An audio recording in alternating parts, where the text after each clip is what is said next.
Alan, why Salon? You with the nasty pastor, and I'm back with another chapter. Read from the Son of Light, Ramses the Second, Volume 1, Series 1. Look, we still in chapter, I believe this is 13. Yes, chapter 13, and you know, we're getting a great understanding of brothers. You feel what I'm saying? We're getting a great understanding of the woman that was around them.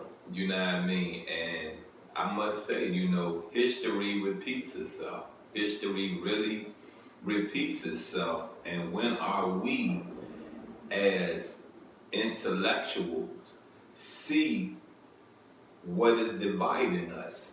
When? It should never over a woman resort to me hurting you. You feel what I'm saying? It should never. I'm not saying that woman I said the fair is the devil. That's not what I'm saying. You understand me? But I do know Satan, Lucifer, Amun Wraith, Amun Ra, soul, spirit, can enter your vessel, your vehicle at any given moment. This is an open shell. You have nostrils that's open.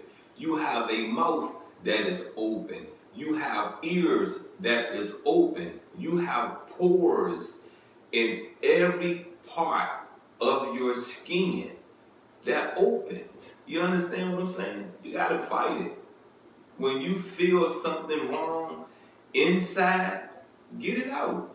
You get me? It may be a cold. It may be a a old spring that's hurting. And it comes from nowhere. You get what I'm saying? From nowhere. It's nothing you've done. It's not a new injury. It could be an old injury. There's something going on in your body that has changed. Get it out. Get it out. Look, let's get into this chapter, read, and hopefully we can get out this chapter, this reading. Who knows? You get what I'm saying? Who knows? But let's get some education. Memphis was a noisy, bustling city and a busy shipping hub. Commercial traffic was closely regulated with an army of scribes to record the cargoes. Among the storehouses along the docks was one exclusively for office supplies, including dozens of cakes of pigment. Almanach, as private secretary to the pharaoh's younger son, was allowed free entry. He inspected the finest quality ink, but without resorts. His slight stature was an advantage in navigating narrow streets crowded with shoppers and donkeys laden with fruit, vegetables, or sacks of grain. He ranged as far as the temple of Ptah, recently enlarged by Seti. In front of the vast colonnade stood colossal pink granite statues of god kings. The young scribe loved the old capital, founded by Menes, unifier of the north and south. It reminded him of a chalice prized by the goddess of gold. Come on now. What they did, combined the north and the south. You get me? I like that. That is North Africa, that is South Africa. And if you really understand the history of our culture, who was we really, always at odds with? We was at odds with the west part of Africa and the eastern part of Africa. There's not too much talk about us at war or battle or a revolution or a civil war with the south of Africa. You understand me now? You get it? Yeah. Since the beginning of time, cultures have been divided because you have differences. You see what I'm saying? You have differences. But within your differences, there should be something. There should be something that is a common denominator to keep you where that, okay, we're going to agree to disagree, but we're going to sit down and we're going to figure how to make a peace treaty that is beneficial to both of us.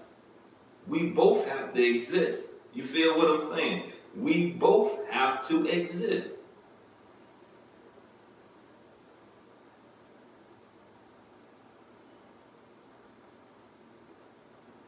The lotus covered lakes, the flowers on every corner delighted and senses. A wonderful place to relax in some leafy retreat and admire the Nile. But he was not here for pleasure. Skirting the munitions depots, Amanai made his way to the door of a small factory supplying ink for the city's finest schools.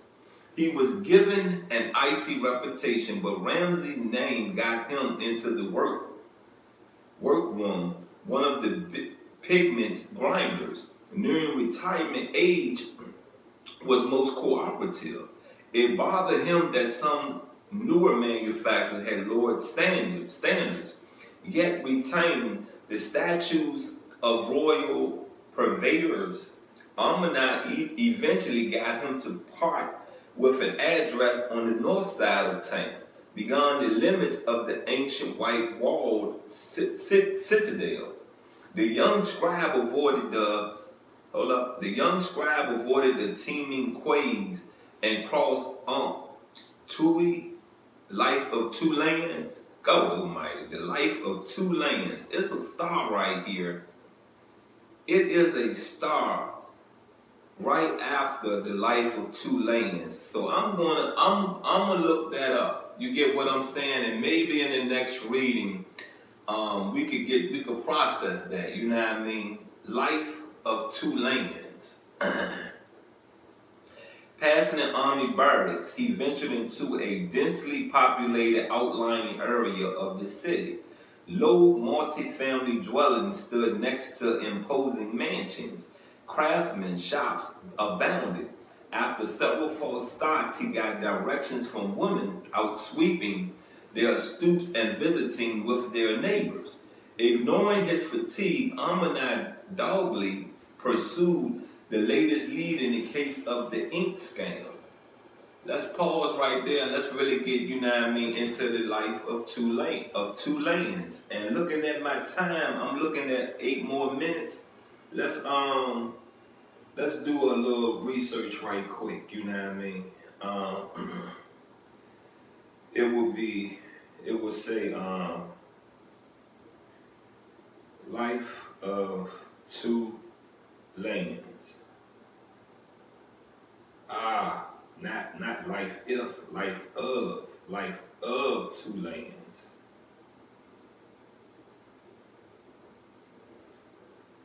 From the Egyptian culture. In ancient Egyptian history, the division of Egypt into two distinct regions was significant. Upper Egypt was in the south, while Lower Egypt was in the north. The unification of these two lands around 3100 BCE marked the beginning of the first dynasty and the establishment of a centralized state. Alright, we get that right. You know, we had a treaty. You understand what I'm saying? We had a treaty. And you know, I said something a long time ago before I ever touched this book, before I ever brought this book, before I ever came across this book. And I explained to you that when Alexander the Great conquered, some of us got out. Some of our ancestors got out. And what I said they went? I said they went down where? I said they went where? They went down south, right? And did I not say that? I rest my case. Why you think the English, what you know, why do the Europeans came from another direction? You come on now, come on. Where did they get the slaves from? The bottom of Africa, right? Was it in the what? Didn't they come from the south? Didn't they come? Did they not come in from the south? Come on, talk to me. If I'm wrong, put it in the comments.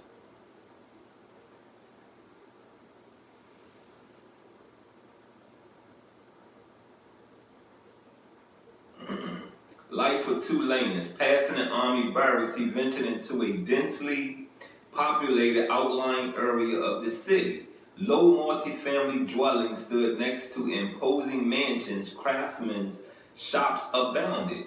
After several false starts, he got directions from women out sweeping their stoops and visiting with neighbors. Ignoring his fatigue, Amanai doggedly pursued the latest lead in the case of the ink scam. A hairy club-wielding man of 40 stood guard at the door to the factory. Hello there. May I come in? Employees only. You might want to make an exception. I'm private secretary to a royal scribe. On your way, young man. The scribe in question is Ramses, the son of Seti. The shop is closed. Then it's the perfect time for me to look around. Against company policy, if I look around now, I won't have to come back with a warrant. Get lost. And I wish he weren't such a weakling. Ramses would have had no trouble tossing this loot into the nearest canal. Still, there had to be a way. And loot is like, you go out, you steal stuff, you know what I mean? They call that loot, you know what I mean? The stuff you have stolen. Let's proceed. He saluted the guard, pretended to leave, then climbed a ladder to the roof of a garney near the back of the building. Once night fell, he lowered himself through the skylight. He examined the company's stock in the light of an oil lamp. He found on a shelf there were 2 rolls of ink cakes, each one stamped with the official seal of inspection. The first roll was a disappointment, all top quality. The second, however, contained cakes that were too small, too light, uneven in color. Amanai chose one at random and wrote a quick sample, enough to convince him he had found the scene of the crime. In this triumph, the young scribe did not register the footsteps. The guard whacked him over the head, slung the limp body over his shoulders, and threw it in the nearest communal dump, where waste was buried each day just before dawn. That would show the little snoop he never talked now. You know, I'm gonna say that's the end of chapter 13, but I'm gonna say this to you in this little short time, and I gotta wrap this up in 3 minutes. You know, corruption been around since the beginning of time, and people don't see nothing wrong with it because in that time and in that moment, they feel that who's gonna help me? You feel what I'm saying? So they take the most shortest route to get something done.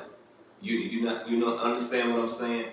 And usually people that does not have no faith, that does not have no strength, takes the corrupt route. You get what I'm saying? Those of you that are in belief, those of you that know whom you pray to is going to deliver you, have enough patience, willpower, understanding to not blow your blessing. Because your blessing don't come in your time. Your blessing comes in the demiurge time. You get it? And the reason it comes in the demiurge time, because one, you need to think.